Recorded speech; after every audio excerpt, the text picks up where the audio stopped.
അൽഹംദുലില്ലാഹ് നമ്മുടെ ഖിദ്മത്ത് യൂത്ത് വിങ്ങിന്റെ പ്രവർത്തകരും നമ്മുടെ മഹല്ല് കമ്മിറ്റിയും എല്ലാം ഒന്നിച്ചു ചേർന്നുകൊണ്ട് വെറും ഒരു ഹെൽപ്പ് ഡെസ്ക് അല്ല നമ്മുടെ ലക്ഷ്യം. ഒരു ഹെൽപ്പ് ഡെസ്കിന് പുറമെ ആർക്കെങ്കിലുമൊക്കെ ഏതെങ്കിലും ഈ വിഷയത്തിൽ സഹായങ്ങൾ ആവശ്യമാണെങ്കിൽ വന്ന് ചോദിക്കാനും എഴുതാനും പറയാനും ഒക്കെയുള്ള, പ്രായമായവർക്കൊക്കെ പൂരിപ്പിക്കാൻ ചിലപ്പോൾ ചില പ്രയാസങ്ങൾ ഉണ്ടായേക്കാം, പഴയ വോട്ടർ ലിസ്റ്റിൽ നിന്ന് പേര് കണ്ടെടുക്കാൻ പ്രയാസം ഉണ്ടായേക്കാം. അതിനൊക്കെ ഹെൽപ്പ് ചെയ്യാൻ നമ്മുടെ നാട്ടിലെ ചെറുപ്പക്കാർ സന്നദ്ധമാണ്. അള്ളാഹു ബറക്കത്ത് ചെയ്യുമാറാകട്ടെ.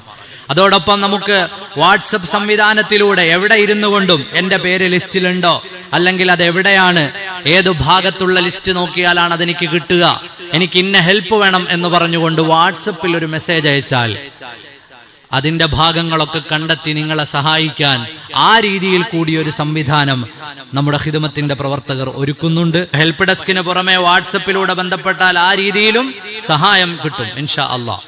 അങ്ങനെ ഏതെല്ലാം വിധേന നമുക്കിതൊക്കെ ചെയ്യാൻ കഴിയുമോ, അതോടൊപ്പം തന്നെ SIR കേരളത്തിൽ ഉള്ളതുപോലെ തന്നെ ഭീഷണിയായി വരുന്ന മറ്റൊരു സംസ്ഥാനമാണ് ബംഗാൾ. ബംഗാളികളായ ധാരാളം ആളുകളുണ്ട്. ഇൻഷാ അല്ലാഹ് അവർക്കൊരു അവബോധ സദസ്സ് നമുക്ക് സംഘടിപ്പിക്കണം.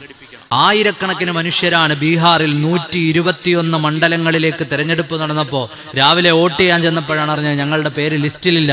ഇന്നലത്തെ സംഭവമാണ് ഞാൻ പറയുന്നത്. ഇന്നലത്തെ സംഭവം, ഞങ്ങളുടെ പേര് ലിസ്റ്റിലില്ല എന്നറിയുന്നത് വോട്ടർ ID-യുമായി ബൂത്തിലേക്ക് ചെന്നപ്പോഴാണ് നിങ്ങളുടെ പേര് ലിസ്റ്റിലില്ല എന്ന് പറയുന്നത്. 68 ലക്ഷം ആളുകളുടെ പേരാണ് അതിൽ നിന്ന് നീക്കിയത്. കഴിഞ്ഞ വെള്ളിയാഴ്ച ഞാൻ പറഞ്ഞു അതിലധികവും മുസ്ലിങ്ങളും സ്ത്രീകളും ദളിതരുമാണ്. നമ്മുടെ നാട്ടിൽ നിന്ന് LLB പഠിച്ച നിയമരംഗത്ത് പ്രവർത്തിച്ചു കൊണ്ടിരിക്കുന്നവർ വളരെ ഉത്സാഹത്തോടു കൂടിയാണ് പറഞ്ഞത്, എന്ത് ആവശ്യമുണ്ടെങ്കിലും നമ്മുടെ നാട്ടിലെ അഡ്വക്കേറ്റുമാർ അതിലിടപെടാൻ തയ്യാറാണ് എന്നറിയിച്ചിട്ടുണ്ട്. അൽഹംദുലില്ലാഹ് അങ്ങനെ ഒരൊറ്റക്കെട്ടായി നമുക്ക് ഈ പ്രതിസന്ധികളെ തരണം ചെയ്യണം. അള്ളാഹു അതിന് തൗഫീഖ് നൽകുമാറാകട്ടെ. പ്രിയപ്പെട്ട സഹോദരങ്ങളെ, ഇതൊരു വോട്ടേഴ്സ് ലിസ്റ്റിന്റെ മാത്രം പ്രശ്നമാണ് എന്ന് നമ്മൾ ആരും കരുതരുത്. അപ്പൊ എനിക്കിനിപ്പോ വോട്ടൊന്നുമില്ല, ഞാനിപ്പോ ഏതായാലും 10-60 വയസ്സായി, ഇതിനൊന്നും നിൽക്കണ്ടെന്ന് ആരും വിചാരിക്കരുത്.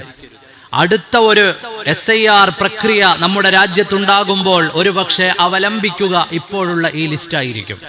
അപ്പൊ നിങ്ങളുടെ മക്കൾ കൈകടിക്കുന്ന ഒരു സാഹചര്യം വരരുത്. ആ കാരണം അവർ ജീവിച്ചിരുന്നപ്പോൾ അത് ചെയ്തായിരുന്നെങ്കിൽ ഇപ്പൊ ഇതുണ്ടാവുമായിരുന്നോ എന്നൊരു ചോദ്യം വരരുത്.